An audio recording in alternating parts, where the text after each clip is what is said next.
And on that note, I'd like to invite Cynthia to share her thoughts and views with us. She will take roughly about 21 minutes, she told me. Cynthia, over to you. Okay, I think it'll be a little bit more than 21 minutes, maybe 22. Thank you so much for inviting me to be with you this morning. There's a time when the operation of the machine becomes so odious, makes you so sick at heart that you can't take part. You can't even passively take part. And you've got to put your bodies upon the gears and upon the wheels, upon the levers, upon all the apparatus, and you've got to make it stop. And you've got to indicate to the people who run it, to the people who own it, that unless you're free, the machine will be prevented from working at all. Those are the words of Mario Savio, a student organizer at the University of California at Berkeley in the 1960s. I was too young to understand them at the time, but I understand those words now. And I have organized my life around those words ever since. I decided that every day when I rise from my bed, I will ask myself, what can I do to resist? And so I've chosen to resist government lies and propaganda. Every day I resist war. I resist the daily insults to human and earth dignity. I'm proud to proclaim that I've chosen whose side I'm on. I'm on the side of truth. I'm on the side of justice. And I'm on the side of peace. I'm on the side of dignity. I am on Tun Dr. Mahathir's side. I am on Perdana's side. I am on the side to criminalize war. And that means I'm on your side. I want the people of Malaysia to be able to live without intrusions from non-Malaysians, and for you to be able to resolve your issues without outside interference. And I want that for every people and every country on this planet. And I want the planet to be respected so that it can continue to sustain life, and every life must be a life worth living. I'd like to thank Tun Dr. Mahathir and Tun Dr. Siti, the Perdana and criminalized war families, for inviting me to be here with you today. And I'd like to also thank all of you in the audience for supporting my presence here over the years. It was in 2005 that I first came to Kuala Lumpur and declared this beautiful, wonderful city to be the peace capital of the world. I've come back every year full of hope as I joined with the Perdana Peace Organization in pursuit of this illusory goal. But I have to admit that my optimism has begun to wane. My faith in this work is being tested. And while I'm absolutely certain of the correctness of our way, I've begun to ask different questions. For if we continue to do things as we have done them, I'm afraid we'll continue to get what we're getting now. So much talk about justice and so little justice. So much talk about peace and so little peace. And honestly, I'm tired of losing, precisely because I know that most people are good and honest. Most people want the best for their families and don't want to deny that to others. Most people want the truth, and most people want peace. I want to take you back for just a moment to 2001. Republicans had just stolen the U.S. presidency, taking office against the will of U.S. voters in the 2000 election. And as a member of Congress, I investigated that. I was the only member of Congress to do so. After that, the big issue of 2001 was the Durban World Conference Against Racism. I headed the Congressional Black Caucus Task Force and went head-to-head and toe-to-toe with the pro-Israel lobby that was determined to have the U.S. boycott the conference so that Zionists wouldn't have to defend their practices against the Palestinians. So they did everything in their considerable power to win the argument. But it was such a bad argument. And I was just as determined to have the U.S. participate in the conference. And so they lost. And I went to Durban, and I took 5 members of the Congressional Black Caucus there with me. I had commissioned an investigation into murders of members of the Black Panther Party that had occurred as a result of a U.S. government program that targeted individuals because of their political beliefs.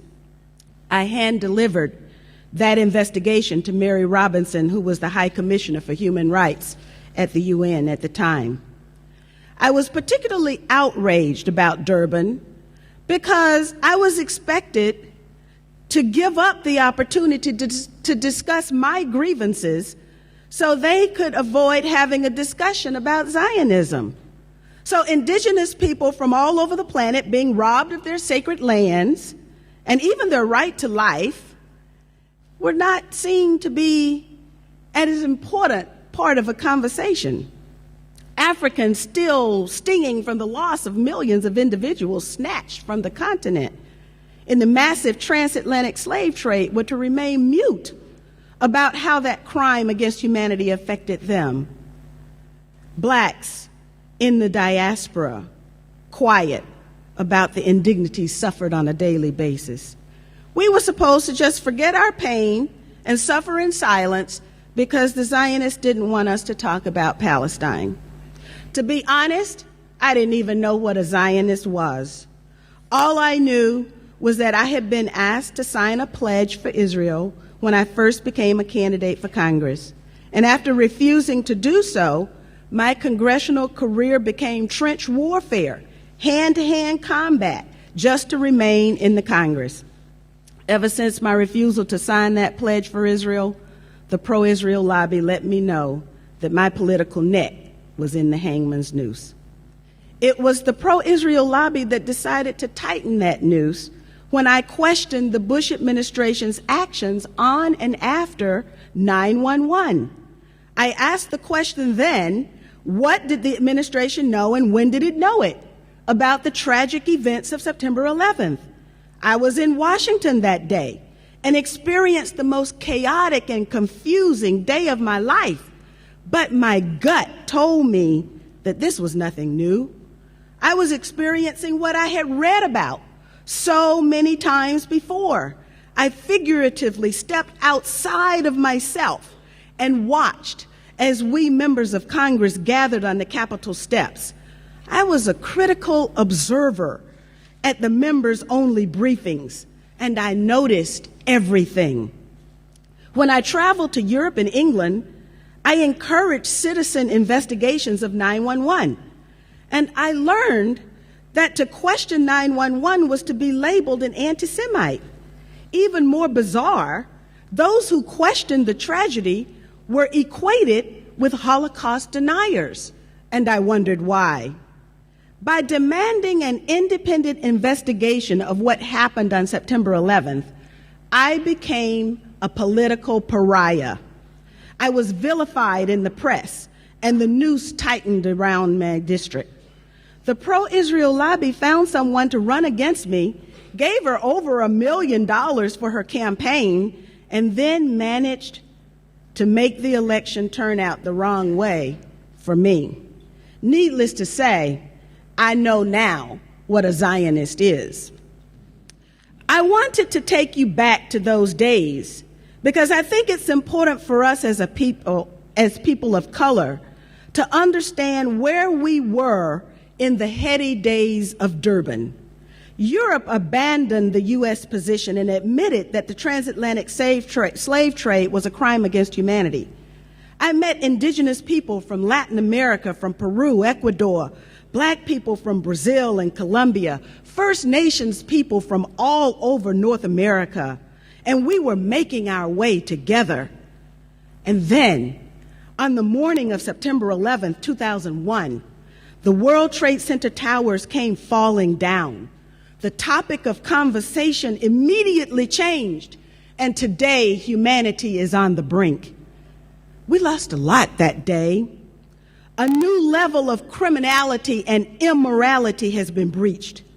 Whole societies are being wiped off the map, while a sitting president of the United States openly advocates targeted assassination of U.S. citizens on U.S. soil.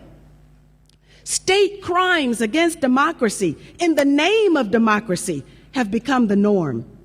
And as with colonialism and neocolonialism, even our identity has become so warped, we don't know who we are or what we should stand for, and so we are misled, acting on behalf of someone else's agenda, even to our own ultimate demise.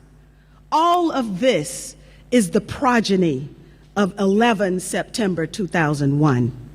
So what really happened on 11th of September? Much more than I can say within my short time today. But the people all over the world hunger for the truth and refuse to let the lies stand. We need to know more. I'm saddened when I hear people say they are afraid. Afraid of what? Knowing that your government has been hijacked and that those in charge will lie to you? Such knowledge should actually set us free to do what we must to maintain our own dignity. And as if 911 wasn't convincing enough of the need to fight Islamic terrorists after September 2001, there was Bali, Madrid, London, and Mumbai. With bombs raining down on Gaza right now, I remember what the Israeli Prime Minister said. He said, "We're all Israelis now." I agree that terrorism is a problem, and I know who the terrorists are. Dick Cheney told us to expect war for the next generation and drew up a list of 60 target countries. General Wesley Clark informed us of Pentagon plans to go to war against 7 countries in 5 years: Iraq, Sudan, Somalia, Libya, Syria, Lebanon, and Iran. Syria is in process, and only Lebanon and Iran are left standing. But I'm sure their turn will come soon, too. General Wesley Clark called it a policy coup. He said that there had been a policy coup inside the United States. Not even 1 month ago, the former number 2 at the State Department, Lawrence Wilkerson, Colin Powell's right-hand man, said that what has happened in the U.S. is worse than a coup. The U.S. media would have you believe that the U.S. is divided: non-white versus white, Christian versus Muslim, native-born versus immigrant, white versus Latino. I disagree with that. I've traveled into every nook and cranny of the United States, and I can tell you that people are united and sick and tired of war. The meme of division is developed by those who write the scripts in order to pit us against each other. That way, we forget to focus on those who planned September 11th, those who profiteer from war and killing, and those who, like cowards, vote to send our young men and women off to fight someone else's wars, or worse, remain silent even while whole countries are being destroyed. Dr. Martin Luther King Jr. said that our lives begin to end the moment we remain silent about the things that really matter. He also said there comes a time when silence is betrayal. I heard those words too.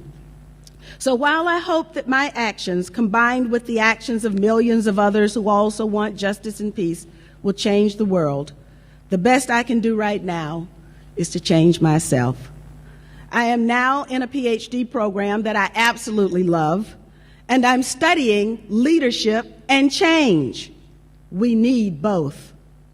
And I've added new meaning to that word in my vocabulary: resistance. I wake up every morning and I ask myself, what can I do to resist war and injustice today? Today is the beginning of people who hunger and thirst for the truth to come together. I know that there is a worldwide community that is ready to know what happened on September 11th. As I have said too many times, We all know what we saw, but how did it happen? As a member of Congress, I asked, how could the U.S. invest trillions of dollars in an intelligence and military infrastructure and it fail 4 times in one day? As a black person, I knew that the Bush administration explanation of the U.S. being hit because we were free couldn't hold water because an election had just been stolen and the people of the United States weren't free. And they're even less so today. This exercise in revisiting 9/11 and seeking the truth could serve a great cause in helping people have the courage to face the truth about our current course. This mere informational exercise with resolve could result in a concrete end to impunity. Finally, 2 thoughts. 1, we need people with a moral compass in public office today. We need people willing to resist injustice and war in public office. Members of the Bush administration committed crimes against the American people, as well as international crimes, some of which have no statute of limitations. That continues under President Obama.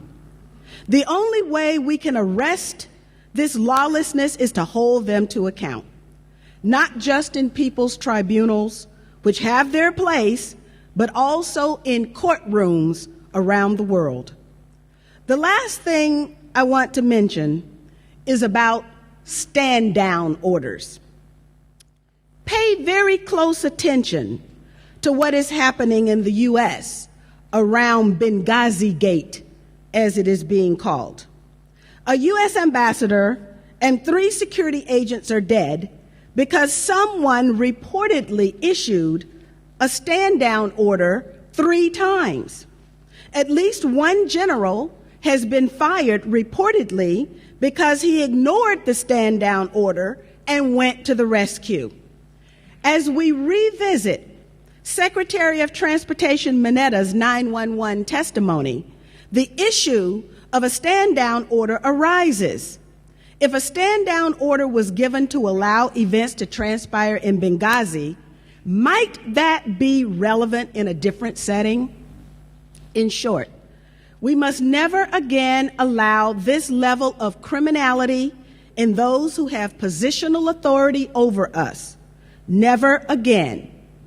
Now, with the chairman's indulgence, I have a short video that I'd like to show on how I practice my own resistance. Imagine the U.S. Imagine Israel-Palestine. Imagine Libya, Somalia, Yemen, and Pakistan. Imagine China and Russia. Imagine Latin America imagine Malaysia if we had average, ordinary Americans with morality and compassion making U.S. foreign policy.